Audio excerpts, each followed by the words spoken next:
जैसा है, सफेद वो भी है, दो पांव वाला वो भी है, सब एक जैसा, समान स्वरूप, आकार, विचार सब एक जैसा, लेकिन तब तक जब तक वो बोल नहीं रहा है। और जैसे उसने मुख खोला वैसे ही पहचान उसकी सन्मुख आई। इसलिए माता पिता को चाहिए अपनी संतान को श्रेष्ठ शिक्षा प्रदान करें।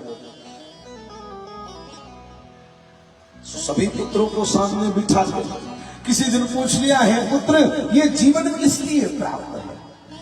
अगर ये जीवन मिला है तो इसकी उपयोगिता किसमें है?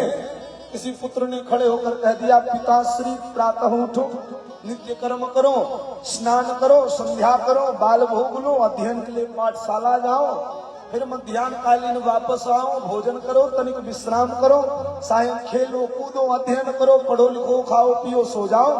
क्या जीवन मात्र इतने के लिए मिला है?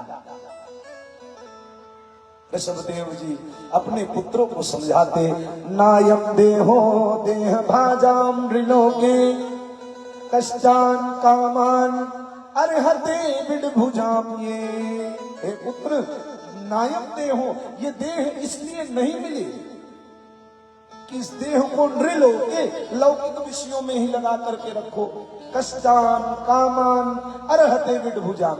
इस लौकिक व्यवस्था में जीव को केवल और केवल कष्ट ही मिलता है। कष्टान कामान, ये कामनाएं जीव को केवल और केवल कष्ट देती हैं। तब सुख कहाँ है? तपो दिव्यम पुत्र कायेन सत्वम शुद्धेध्यस्मात् ब्रह्म सौख्यम त्वनंतम। हे पुत्र, अगर अपने जीवन को आनंदमय बनाना चाहते हो तो तप करो।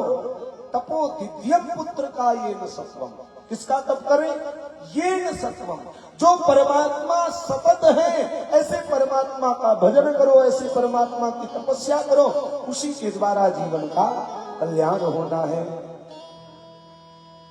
किसी बेटे ने पूछ लिया, कहा पिताश्री लेकिन तप करने के लिए, ज्ञान अर्जन करने के लिए क्या करना होगा?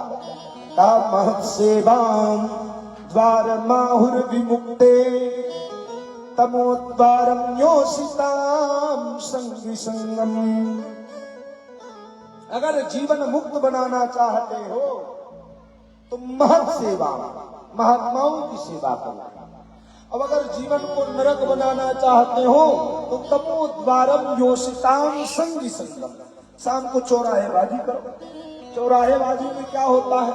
चार लोग मिलकर के पांचवे वाले की बुराई करते हैं। क्या वहां भजन थोड़ी होता है कि भगवान की कथा होती है? कथा भी नहीं होती। चार मिल करके पांचवे की बुराई करते हैं। अगर जीवन को नरक बनाना है तो योषिता